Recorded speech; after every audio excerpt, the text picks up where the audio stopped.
Vue sur Terre prend la route de l'Ouest américain, un territoire qui garde la mémoire des pionniers venus chercher leurs rêves de fortune. Alpha est musicien. Au volant de son vieux taxi, il sillonne les routes désertiques de l'Arizona à la frontière du Mexique.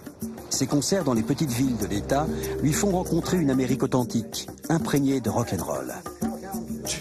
Richard Fox a grandi dans les montagnes du Wyoming. Il a choisi une existence au plus près de la nature. Richard s'occupe du ranch familial. Il perpétue ainsi la tradition des cow-boys du Grand Ouest américain. Les montagnes et canyons de l'Utah résonnent encore des chants indiens. Steve Davis y a trouvé son terrain de jeu. Grimper, sauter en parachute, d'un avion ou d'une falaise, c'est le quotidien de cette femme passionnée en quête d'extrême. Je me sens comme un oiseau quand je porte cette combinaison. Parce que je vais où je veux, je peux même faire des pirouettes. C'est juste incroyable. Tu peux devenir un oiseau là-haut. C'est étonnant qu'on ait cette chance.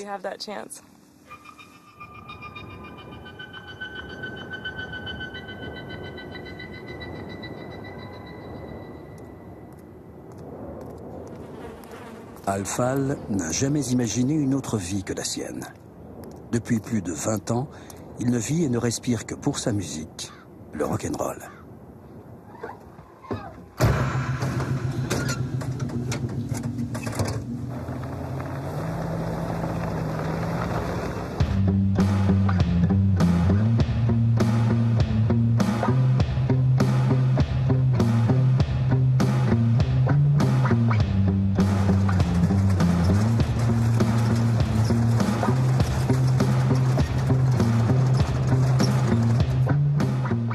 De sa vieille voiture, Alphal arpente l'Arizona, dans ses déserts de poussière et de cactus. Il semble sortir d'une autre époque, celle de l'Amérique des années 50. Musicien hors norme, Al est devenu une figure de la scène rock de l'Arizona. C'est ici un beau jour qu'il a posé sa guitare, après avoir traversé les États-Unis en stop, d'est en ouest, avec un ami. Ils avaient 18 ans. Et assouvissaient leurs rêves de liberté.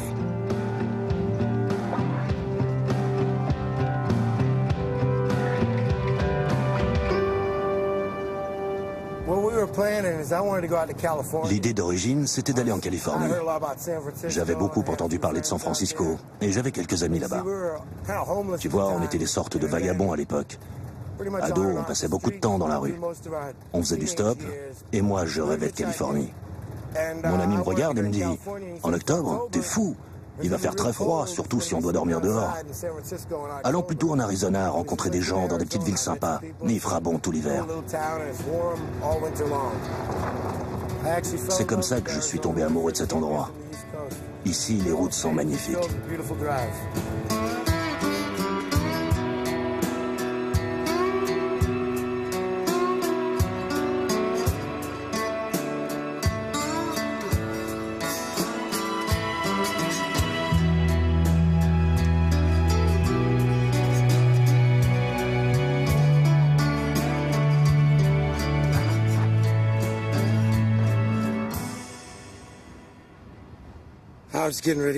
Je me prépare pour le concert. Tu sais, on est couvert de poussière en conduisant cette voiture. Alors je change de chemise pour ce soir. Il vit de sa musique et sa vieille guitare est ce qu'il a de plus précieux au monde. Avant chaque concert, sur le bord de la route et sous un soleil de plomb, Al suit toujours le même rituel. À l'origine, la guitare avait une couleur rouge, comme un coup de soleil. Mais elle a eu un accident et elle était enfoncée. Quand je l'ai réparée, je comptais la repeindre. Et quand je l'ai poncée, ça a donné la même couleur que le taxi. Ça lui ressemblait vraiment. Maintenant, ils sont accordés.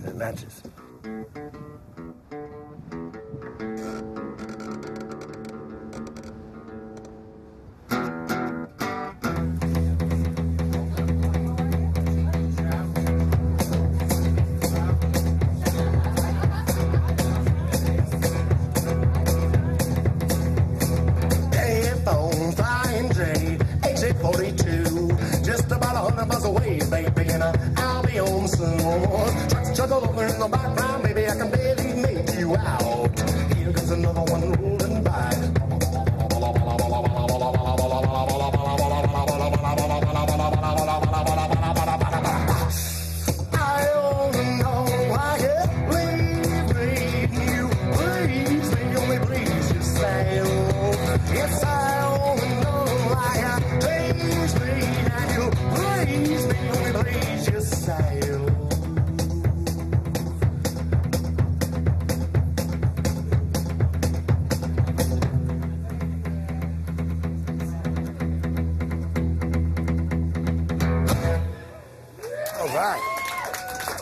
Cheers, everybody.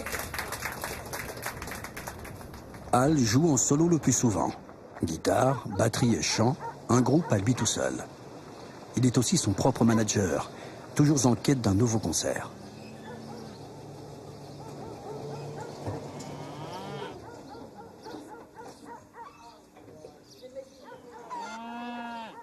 Aujourd'hui, Al s'arrête à Quilako. Il doit y rencontrer Ed, une des gueules de ce Far West, comme on en croise en Arizona.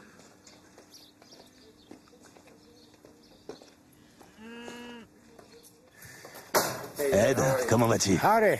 Really nice to see you again. All right. Bienvenue à Khotan Quilako. Merci, merci. Ça fait longtemps. It's been a while, yeah. Yeah. You know, last Dis-moi, time I was hier up soir, at je donnais un concert à Tucson. show and me and Marcus Et avec mon pote Marcus, on se disait que ça serait bien de venir jouer chez toi. I'm thinking tonight about the last Pourquoi pas le dernier week-end de juin? On pourrait faire un concert ici. Oh, yeah. Oui, Yeah, ok, you can tu do peux that. faire ça. Or you can sit Tu up peux on the jouer là stage sur la or it scène, makes no c'est pareil difference. pour moi. A lot of folks- Il y a quelques mois, on a eu 8 Just a few groupes months qui ago, sont we had venus ici. 8 bands here. Je vais te montrer où tu peux t'installer. You can sit up. No, Tu come peux aller over là here. sur la scène et mettre ton matériel par ici. Sit up here on the stage and- Ed Quilako a donné son nom à cet endroit improbable. Un petit village qu'il a lui-même imaginé et construit. Quilako est un ranch à part, avec son saloon, sa chapelle, sa prison et son cimetière. Vétéran de la guerre du Vietnam et de Corée, Ed a passé tout le reste de sa vie à faire revivre l'esprit pionnier du Far West.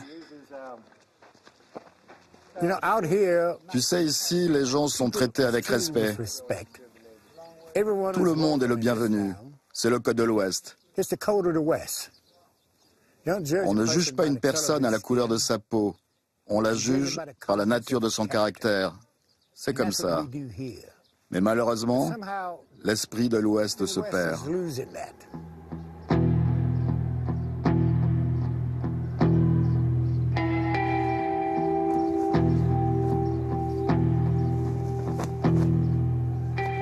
The deserts is a school. Le désert est une école. Where final Tu y passes des examinations épreuves. given every hour, À toute heure, every day, tous les jours, tous les mois. You have Tu to dois le understand, comprendre. you Il faut learn que to tu live with apprennes à vivre en relation avec lui, avec les serpents à sonnettes, les autres bêtes et avec tout ce qui vit everything ici. is here. You have to know where Il to faut que find tu saches où water. trouver de l'eau. Ça semble vert autour de toi, mais c'est un endroit dangereux. That's a À dangerous tout moment, place. il peut te prendre la vie. It can take your Un life. jour, on peut retrouver tes os blanchis par là. Tu dois le savoir. You have to know.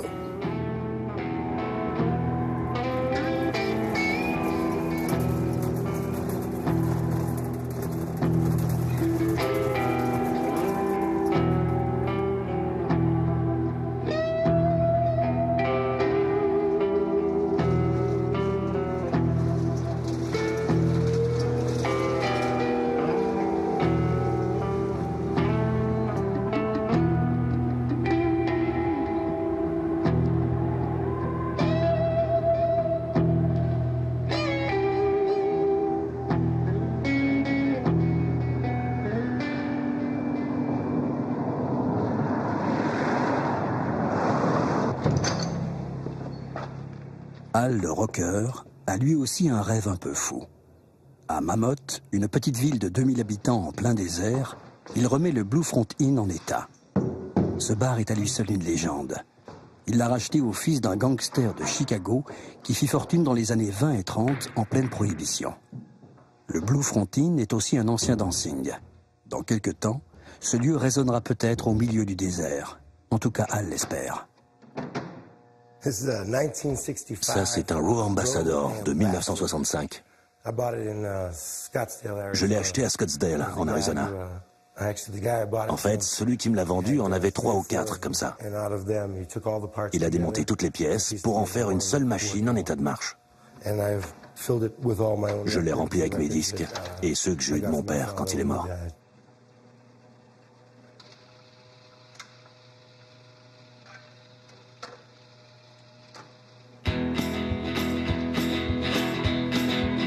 Well, there ain't no use of me having a band anyhow. Just a couple of pounds that I got to learn to pay somehow. Well, now, $50 a ride to pay you way. No use arguing, put it in the tank. Well, we had a gun to get ripped off too. So I called up mama.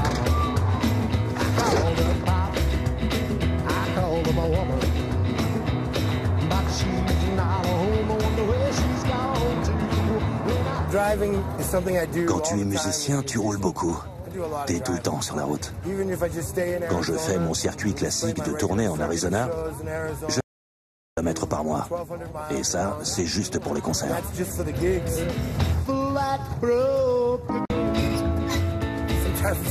Souvent, c'est dans ma voiture que j'écris mes chansons. Il n'y a rien d'autre à balle. J'aime ça. J'aime conduire.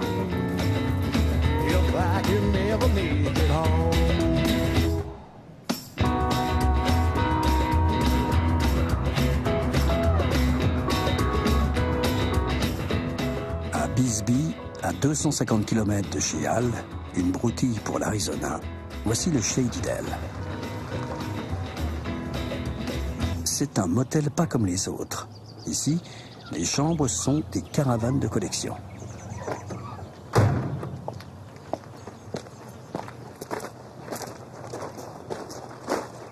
Ce matin, Hal rend visite à son ami Justin, l'âme de ces lieux. Comme lui, c'est un passionné des années 50, les fameuses 50s. Nous n'avons pas vraiment une histoire. C'est plutôt une culture, la culture des voitures, des films, des cafés. Mais malheureusement, tout s'efface des mémoires. Plus personne ne se rappelle à quoi ressemblaient ces lieux de rencontre. Ils ont complètement disparu.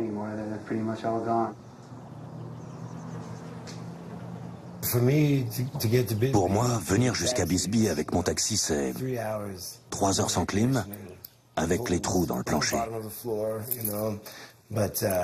Mais ça fait partie de l'aventure.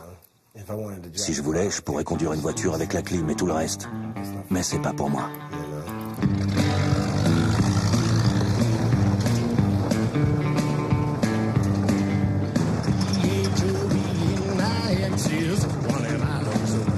De la bonne musique, des histoires plein la tête que lui inspire son vieux taxi mexicain. La vie de Hal Fall s'écrit ainsi sur les routes de l'Arizona.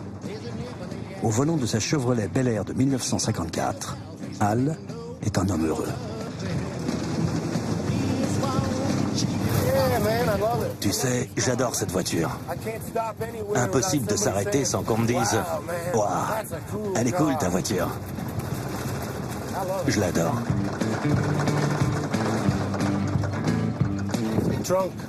Le coffre, il s'est ouvert tout seul. Il ferme pas bien, j'ai l'habitude.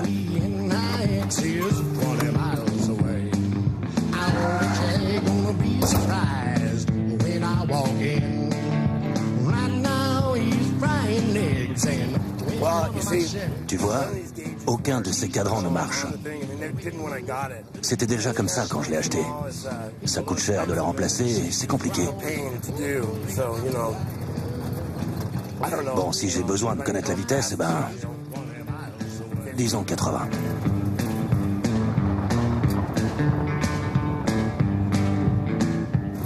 Est-ce qu'on peut être propriétaire de cette voiture? Pas sûr. Même moi, je suis son passager que pour un temps.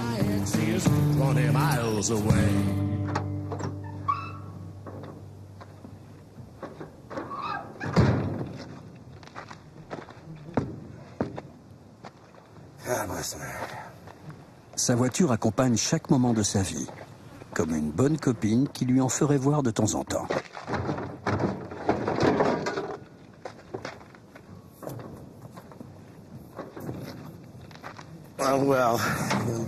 Tu crèves un pneu, c'est pas grave. C'est pas le premier que je change et ce sera pas le dernier.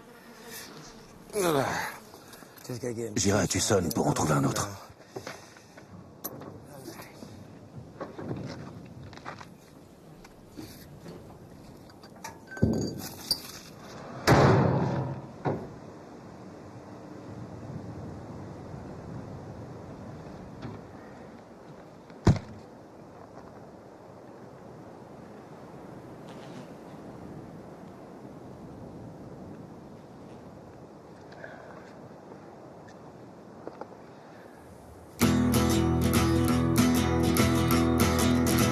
I heard about Davey. He got locked up yesterday for the failure to pay his child support. And all us guys his laugh. I thought it was just so funny. His wife left in such a hurry. She never even stopped to ask for money. She never even called just once to tell him where her and Junior was.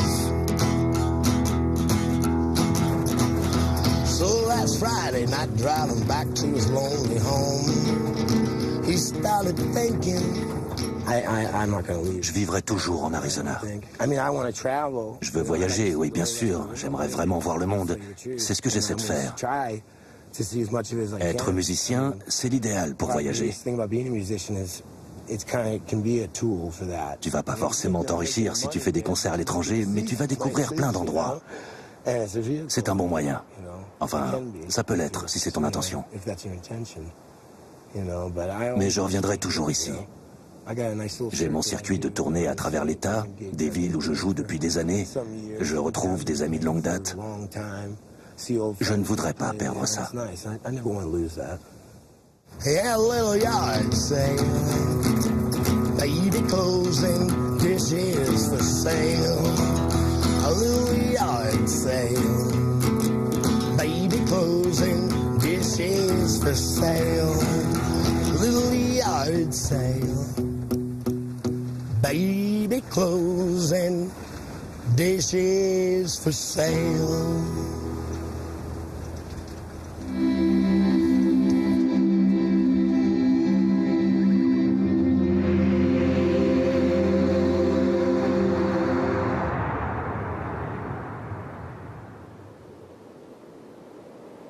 Le Wyoming est une de ces contrées où l'on se déplace encore à cheval.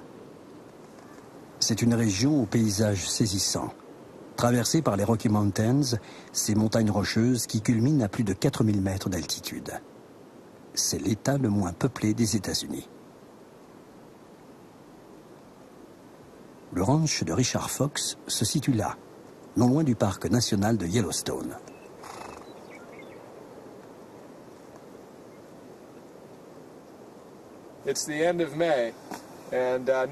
C'est la fin du mois de mai. Normalement, à cette époque, l'herbe pousse et tous les arbres ont des feuilles. Mais cette année, il neige encore. On rencontre des difficultés pour nourrir les chevaux et le bétail. Ici, c'est la nature qui impose sa loi.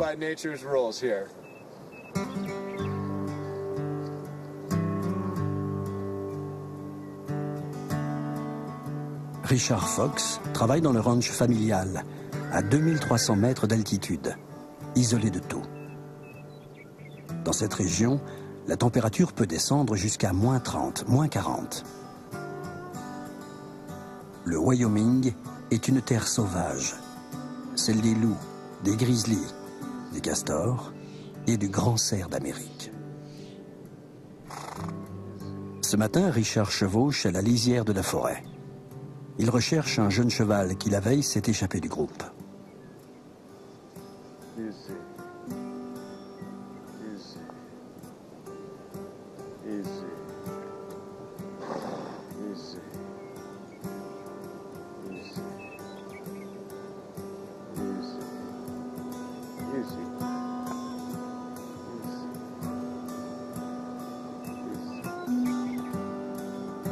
That's a good boy.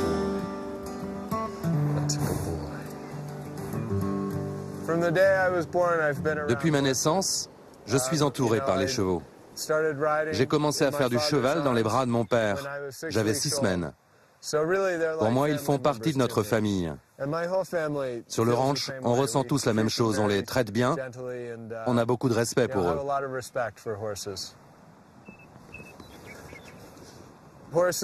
Les chevaux sont fantastiques. Ils peuvent t'emmener dans tellement d'endroits. C'est un peu comme un chien, mais en plus on peut les monter. J'adore les animaux, le bétail, les chevaux. Tu te sens toujours en paix quand ils t'entourent. Ce sont des compagnons très nobles. Tu peux aller où tu veux avec un cheval. On a beaucoup de chance de vivre dans un endroit très sauvage. Il n'y a pas d'autoroute, pas de barrière pour nous enfermer. On peut s'évader dans toutes les directions, aussi bien à cheval que dans sa tête. Ces grands espaces sauvages le permettent.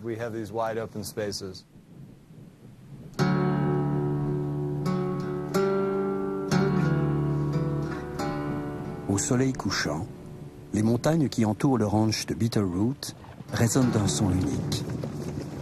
C'est celui qui a bercé l'enfance de Richard.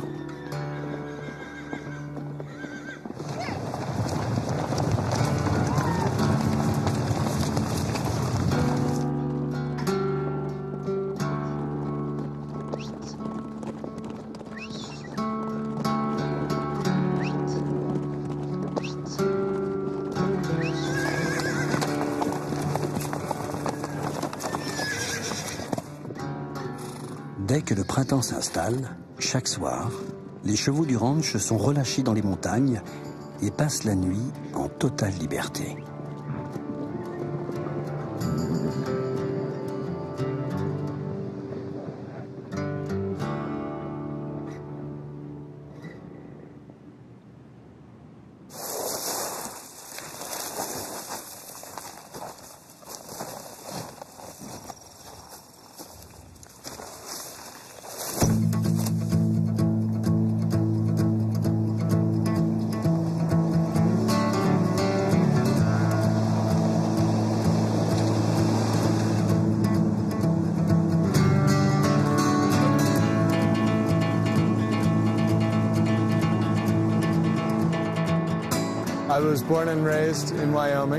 Je suis né et j'ai grandi dans le Wyoming.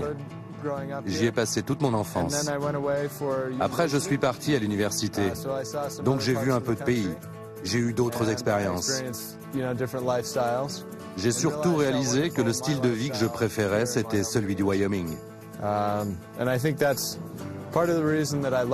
C'est une des raisons pour laquelle j'aime tant ce lieu.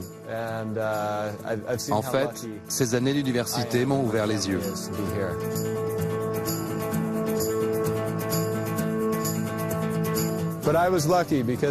Moi, j'ai eu de la chance de naître dans cet environnement.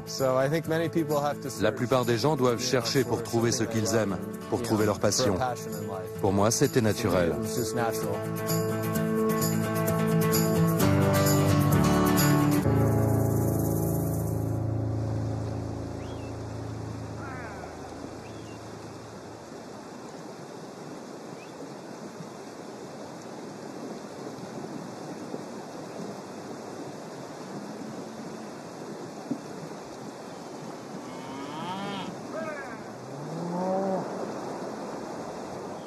Après un hiver long et rigoureux, la fonte des neiges a commencé. La vie du ranch reprend ses droits. Aujourd'hui, toute la famille de Richard participe au travail. Il faut amener une partie du bétail vers les terres fraîchement découvertes par la neige.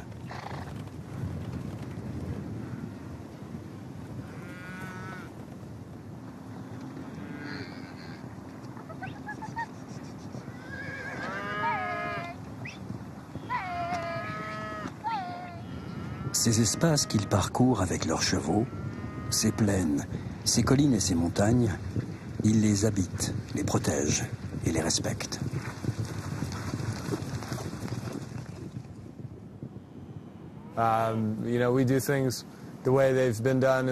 On fait les choses de la même façon depuis plus de 100 ans. On dépend de la nature, de l'herbe qui pousse et du bétail qui se reproduit, comme les cow-boys le faisaient avant.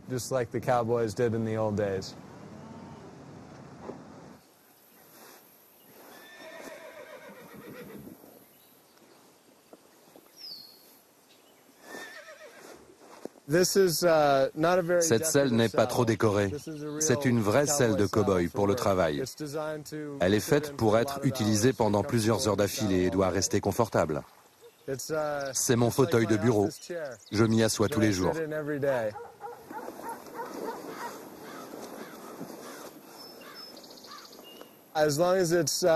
Tant que tu en prends soin et que tu l'entretiens, une selle dure plusieurs générations. Mes parents m'ont offert celle-ci quand je suis rentré à l'université. Je l'ai depuis très longtemps. Si j'ai un fils, je la lui donnerai à mon tour.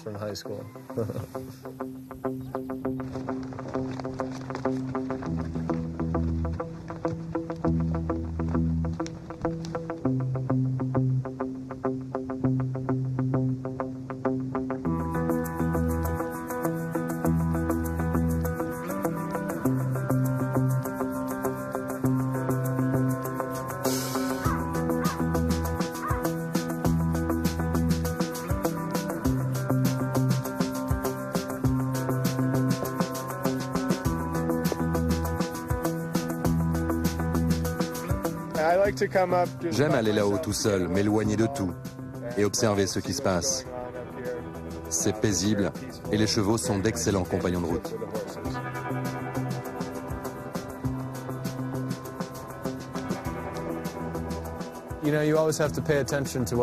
Il faut toujours rester concentré avec les chevaux. Ils te maintiennent éveillé. On ne peut pas s'endormir et on ne peut pas se permettre de trop rêver. Je dois être à l'écoute et bien comprendre les chevaux. C'est un peu comme une danse. Il faut faire attention, sinon tu marches sur les pieds de ton partenaire, ou l'inverse.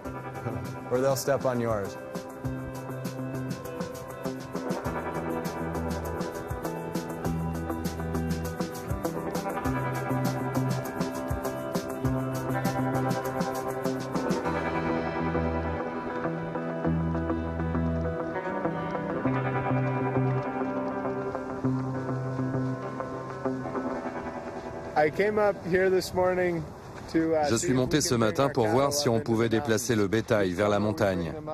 Chaque été, on l'amène sur les hauteurs, vers les pâturages.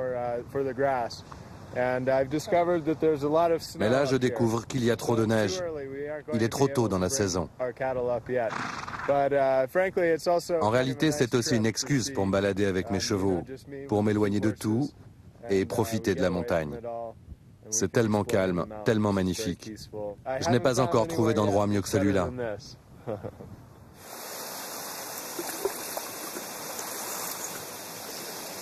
Avant de redescendre dans la vallée, Richard s'arrête au bord de cette rivière. Il lui reste une demi-journée de cheval avant de rejoindre le ranch. Richard va passer la nuit dans cette cabane centenaire qui a abrité bien des cow-boys avant lui. Isolé, mais pas seul. Ses chevaux l'accompagnent, de même que l'esprit de ceux qui ont caressé les mêmes rêves.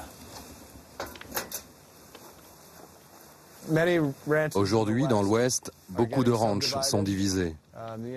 Ils sont vendus en parcelles pour construire des maisons dans ce paysage magnifique. Mais je me dis que plus il y a de gens qui voudront leur coin de paradis au même endroit, et moins ce sera le paradis.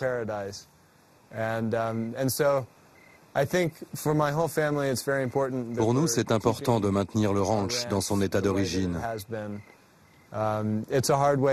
C'est dur de gagner sa vie ici. Ce serait pourtant facile de vendre des bouts de terrain. Heureusement, il y a encore beaucoup de personnes qui maintiennent la tradition des ranchs et qui s'accrochent. La vie est dure, mais elle est belle. Et on aime ce qu'on fait. On aime les grands espaces et ces paysages. Ce serait bien que chacun ait la chance au moins une fois dans sa vie de découvrir ces espaces sauvages. C'est comme ça qu'on vivait avant. Ça fait partie de nous. On devrait tous connaître ça.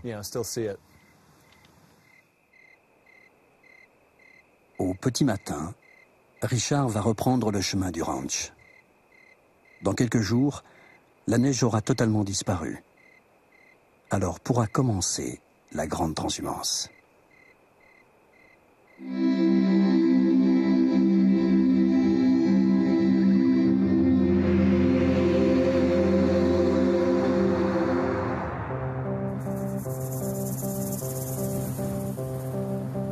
En langue indienne, Utah signifie le peuple des montagnes.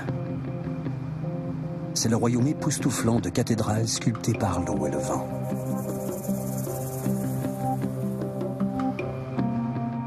Le temps et l'érosion ont dessiné ces canyons immenses. Pénétrer au cœur de l'Utah, c'est découvrir l'un des chefs-d'œuvre de la nature.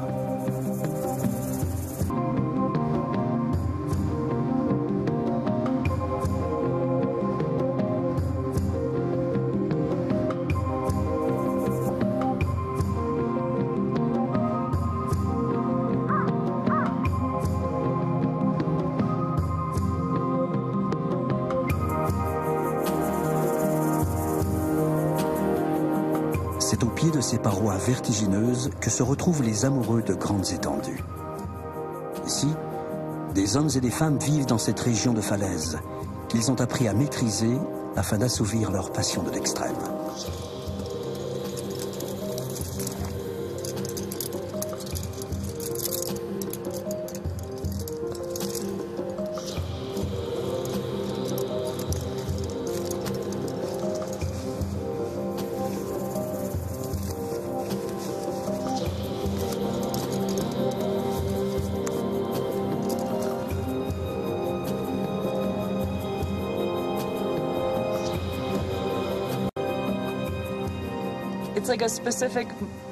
C'est un moment particulier. On doit être concentré et faire de son mieux. La seule personne qui compte à ce moment-là, c'est toi-même. C'est toi qui es sur le fil. On a le sentiment d'être entier, d'être dans le vrai. Tu dois faire de ton mieux parce que t'as pas le choix.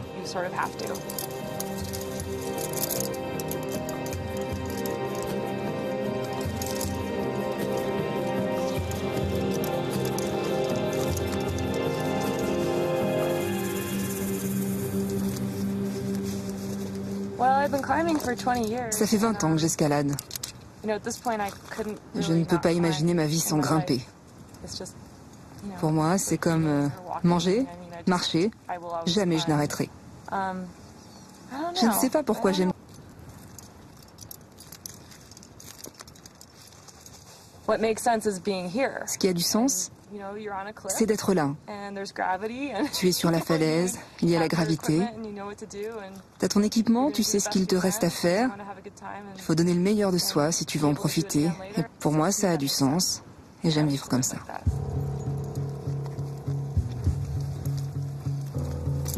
Dans sa discipline, l'escalade, Steph Davis est l'une des femmes les plus respectées au monde. Elle a grimpé et ouvert des voies difficiles sur toute la planète, de l'Europe au Pakistan, de l'Amérique du Sud à l'Amérique du Nord.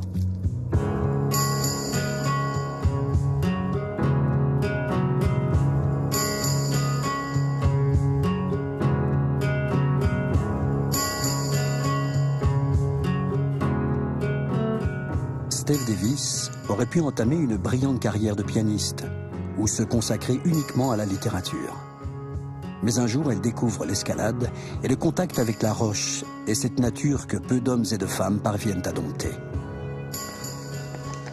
Lorsqu'elle arrive ici, à Moab, dans l'Utah, Steph Davis choisit de vivre le plus simplement du monde, dans un van au plus près des parois. Elle vivra ainsi durant 7 ans.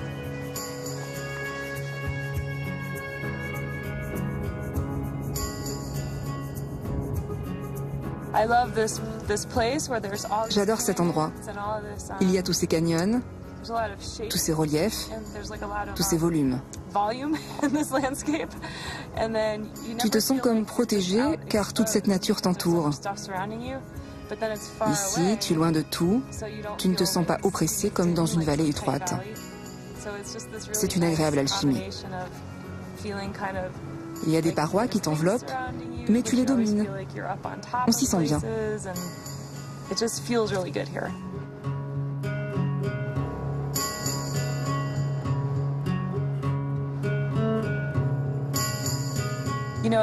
J'ai beaucoup voyagé dans le monde, mais c'est cet endroit que je préfère. Si je devais rester à Moab toute ma vie, sans pouvoir partir, je serais parfaitement heureuse parce qu'ici, il y a tout. Steph partage désormais sa vie avec Mario, lui aussi un passionné d'extrême et de sensations fortes. Aujourd'hui, tous les deux s'attaquent à l'ascension d'Ancient Art, cette aiguille posée au milieu des Fisher Towers, un des plus beaux décors de l'Utah.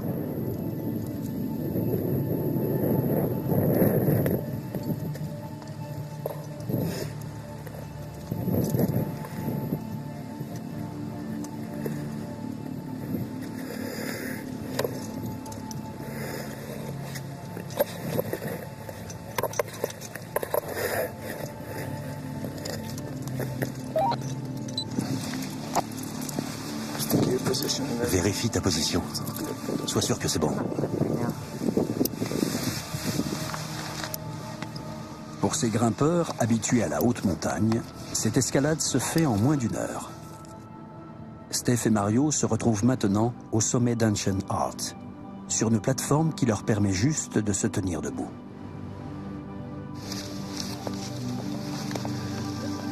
Allez, ma chérie, à tout de suite. See ya. 2, 1.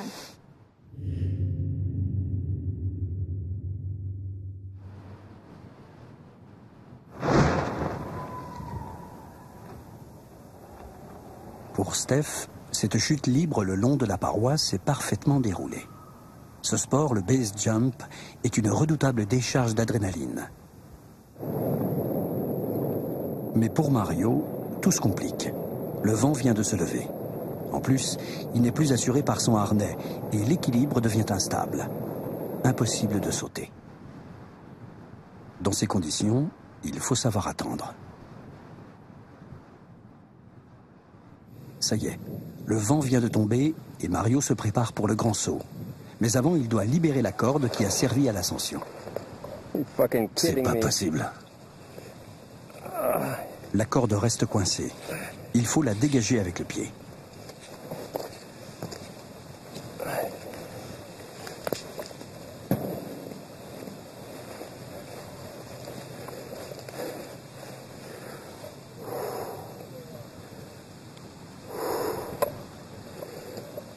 Yeah, baby. Here we go.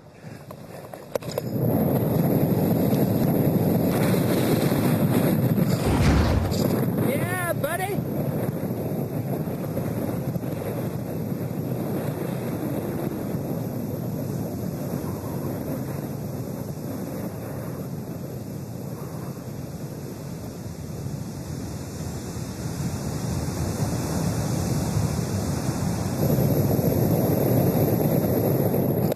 Yeah.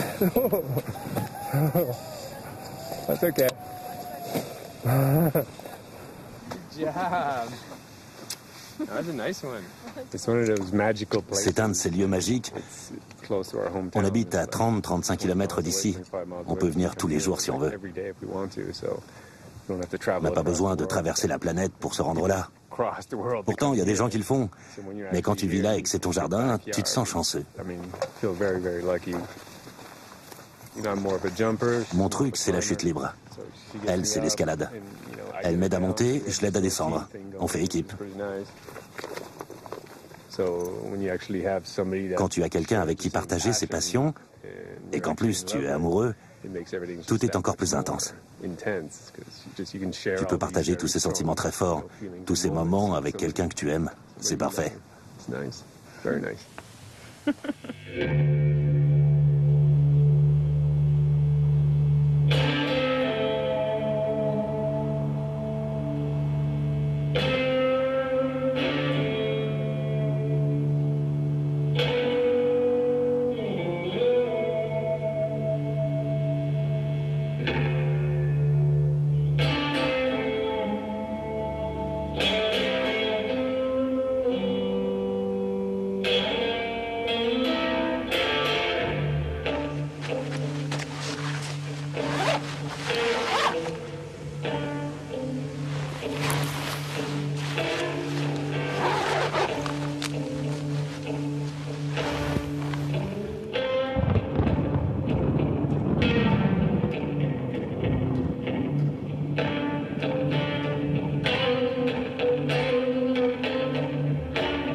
Tu vois les éclairs? Ils aspirent l'air vers le haut et ça crée des turbulences.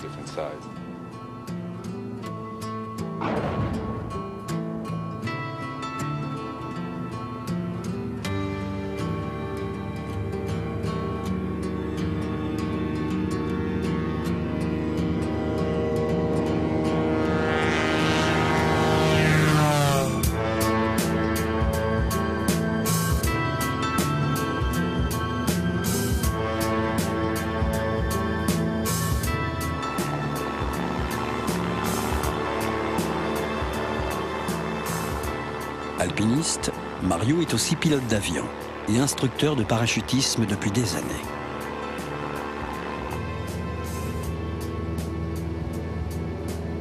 Cette passion commune pour les grands espaces et le dépassement de soi a tout naturellement conduit Steph et Mario à partager l'appel du vide. En fait, Mario et moi, on s'est rencontrés dans cet avion. J'adore quand il pilote. Il a une telle connaissance, je lui fais totalement confiance. C'est super de voler ensemble.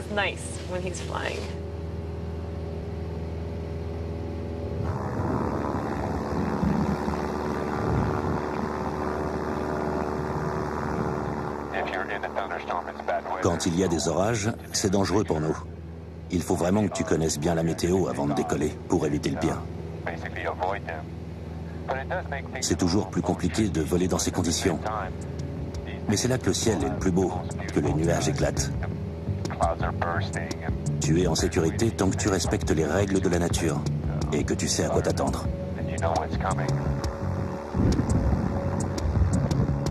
Leur petit avion slalom entre les grains et les orages. Mario hésite encore avant d'ouvrir la porte. Steph se tient prête.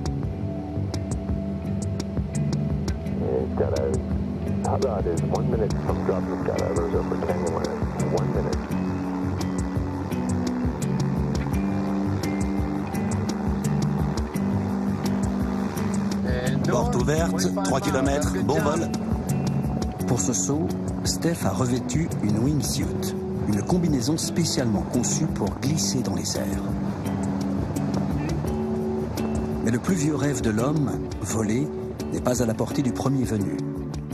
Aux États-Unis, il faut avoir 500 chutes libres en solo à son actif avant de pouvoir porter une wingsuit et s'élancer de l'avion à 4000 mètres d'altitude.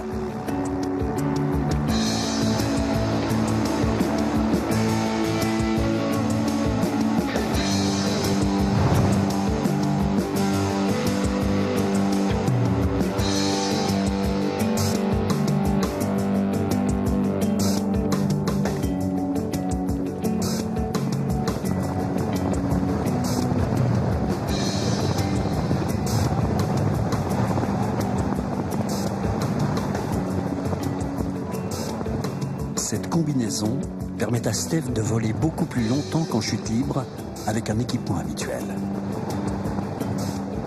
Cette glisse aérienne ne dure environ qu'1 minute avant l'ouverture du parachute.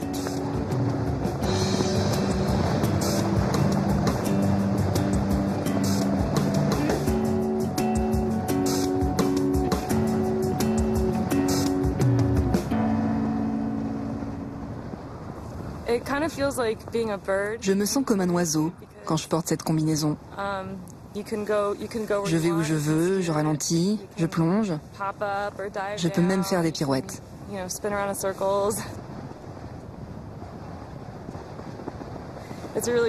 C'est une super sensation. Mais en même temps, on doit rester très concentré, regarder les instruments comme l'altimètre et réfléchir à l'endroit où on va atterrir. D'un côté, c'est waouh, super, je suis un oiseau. Mais de l'autre, c'est quelle est mon altitude ?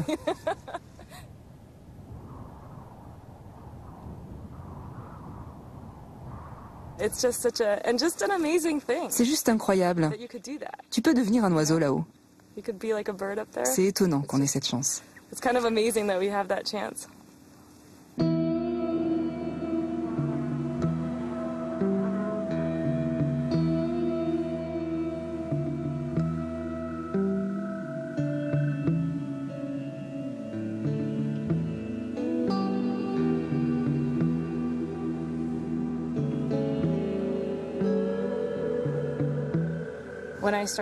Quand j'ai commencé la méditation, pour moi, c'était comme la course à pied. Tu fais le vide. C'est une bonne sensation. Après, tu te sens bien. En plus, ça prépare ton esprit à retrouver cet état quand tu fais du base jump, de l'escalade ou de la chute libre. C'est comme tout, plus tu pratiques, plus tu t'améliores. S'entraîner dans un cadre sans danger te permet de retrouver cette sérénité quand c'est risqué.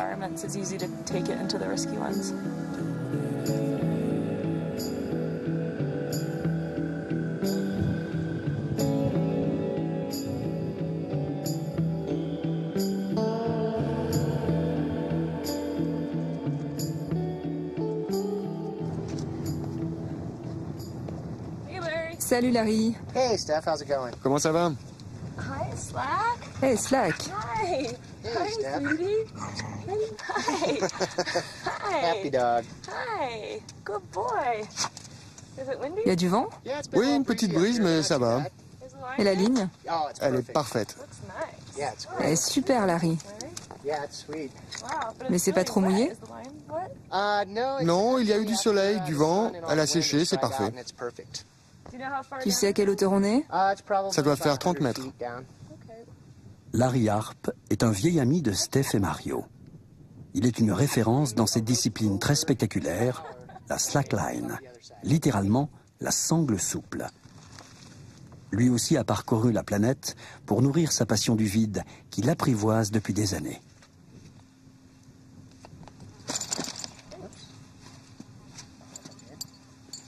Prêt à tout pour vivre un tel moment, il a fallu 2 jours d'effort à Larry pour installer la sangle.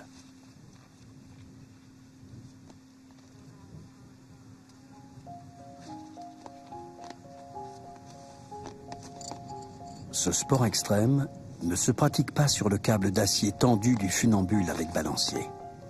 Ici, ce que Larry contrôle, c'est la souplesse de cette ligne, entre vertige et parfait équilibre.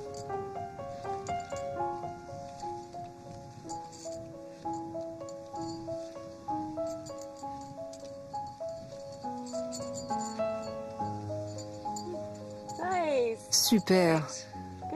Bien joué. C'était sympa.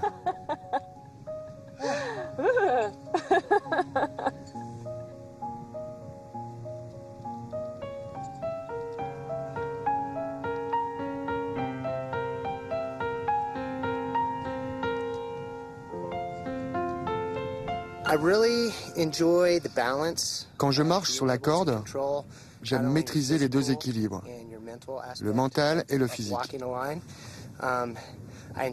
J'aime le vide. Je fais de l'escalade depuis 20 ans et pratiquer cette discipline au-dessus du vide est une suite logique pour moi. Il faut essayer de ne penser à rien, c'est une forme de méditation. Si tu perds la concentration, ça peut te brouiller l'esprit et là, tu risques de glisser ou même de chuter.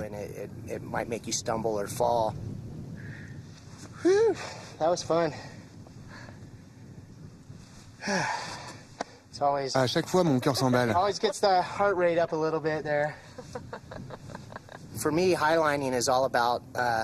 Si je fais ça ici, c'est aussi pour la vue. C'est pas seulement pour le vide, c'est parce que c'est beau. C'est pour être au cœur de la nature et apprécier le décor. Tout ça fait partie de l'expérience intense que je recherche.